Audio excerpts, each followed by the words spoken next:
ونصلي على رسوله الكريم أما بعد فأعوذ بالله من الشيطان الرجيم بسم الله الرحمن الرحيم إنما يريد الله ليذهب عنكم الرجس أهل البيت ويطهركم تطهيرا قال النبي صلى الله عليه وسلم الحسن والحسين سيدا شباب أهل الجنة أو كما قال عليه الصلاة والسلام صدق الله العظيم.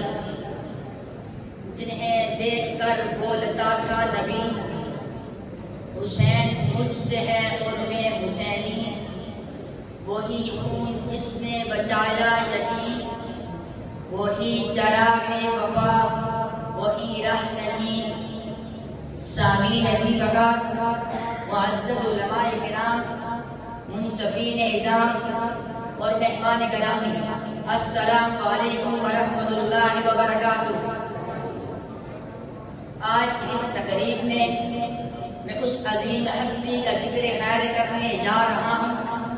وہ عظیم ہستی ہیں جن کے قدموں کے ہاتھ پر وقت کا تقویٰ بھی فخر کرے، جن کی پیشانی سجدوں سے روشن، جن کا دل رسول اللہ صلی اللہ علیہ وسلم کی محبت سے معمور، جن کا جسم صبر، شجاعت اور قربانی کی تفسیر بنا. جی ہاں، میں بات کر رہا ہوں اس مقدس ہستی کی سے دنیا نواسہ رسول، جگر گوشہ رسول، حضرت امام حسین رضی اللہ عنہ کے نام سے یاد کرتی ہے. آپ رضی اللہ عنہ بچپن ہی سے علم و حلم، زہد و کرم، حلم و حیا، صبر و رضا کے پیکر بن گئے. نبوت کی گود، خلافت کی چھاؤں، صحابہ کی دعائیں، فرشتوں کی سلامیات کے ساتھ تھی. آپ نماز میں اہم، قرآن کے عاشق، سب کے وارث، عدل کے ناظر ہیں.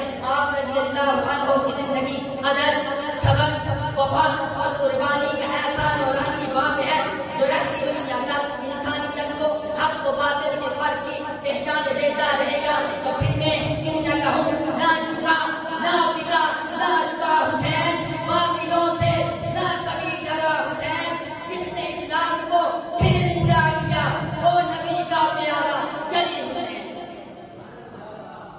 سامعین محترم، میدان کربلا میں حضرت حسین رضی اللہ عنہ نے اپنی جان دے کر اسلام کے پرچم کو سر بلند رکھا.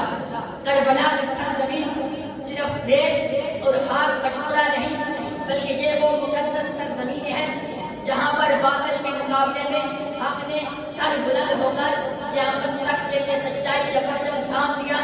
سریق سر ہجری ماہ محرم رسمی تاریخ وہ دن جب امام حسین رضی اللہ عنہ نے اپنی جان، اپنے اہل بیت، اپنے صحابہ سب کچھ دین اسلام کی بقا کے لیے قربان کر دیا. دین کا مطالبہ تھا بیت کا، مگر حسین کا اعلان تھا مس کیا لا میرے جیسا تم تیرے جیسے کی بیت نہیں کرے گا. زندہ تاریخ کا وہ مینار ہے جو آج کی حق کی حالاتوں کو روشنی دیتا ہے. حسین کا مقصد حکومت حاصل کرنا نہیں تھا، بلکہ دین مصطفیٰ کی حفاظت کرنا تھا. کربلا میں نہ صرف پیاس لگی، نہ صرف خیمے جلائے گئے، بلکہ انسانیت کے صبر، صداقت، حوصلے اور قربانی کی وہ تصویر کھینچی گئی جس پر آج بھی فرشتے درود بھیجتے ہیں. تو پھر میں کیوں نہ کہوں، کربلا کی ریت پہ لکھا وفا کا نام خون سے روشن ہوا، دین مصطفیٰ کا نام کٹ جا سر مگر چکی نہ پیشانی، تا قیامت جب بتا رہے گا حسین کا نام. سامعین محترم، جب کربلا کا میدان کب رہا تھا، ہاتھ ہو رہے تھے، نیزے چمک رہے تھے، خیمے جل رہے تھے، مگر ایک وجود تھا جو نہ جھکا نہ بکا نہ ہٹا. وہ وجود حسین کا وجود تھا. حسین نے تخت کو ٹکرا کر بتا دیا لا طاعۃ لمخلوق فی معصیۃ الخالق، خالق کی نافرمانی میں مخلوق کی اطاعت جائز نہیں. اور وہ دنیا کو یہ درس دے رہے تھے کہ سچائی کے راستے میں پیاس آتی ہے، نیزے چلتے ہیں، سر کٹتے ہیں، لیکن حق سے پیچھے نہیں ہٹا جاتا. قرآن میں ہمیں یہی سزا دیتا ہے ان الذین قالوا ربنا اللہ ثم استقاموا تتنزل علیہم الملائکہ. انہوں نے کہا ہمارا رب اللہ ہے، اس پر جمے رہے، اس پر فرشتے نازل ہوتے ہیں. کربلا ہمیں سکھا دیا کہ کہ باطل کی بیعت ذلت ہے اور حق پر لڑنا عزت ہے. چاہے تم اکیلے ہی رہو، اگر تم حق پر ہو تو تم کامیاب ہو.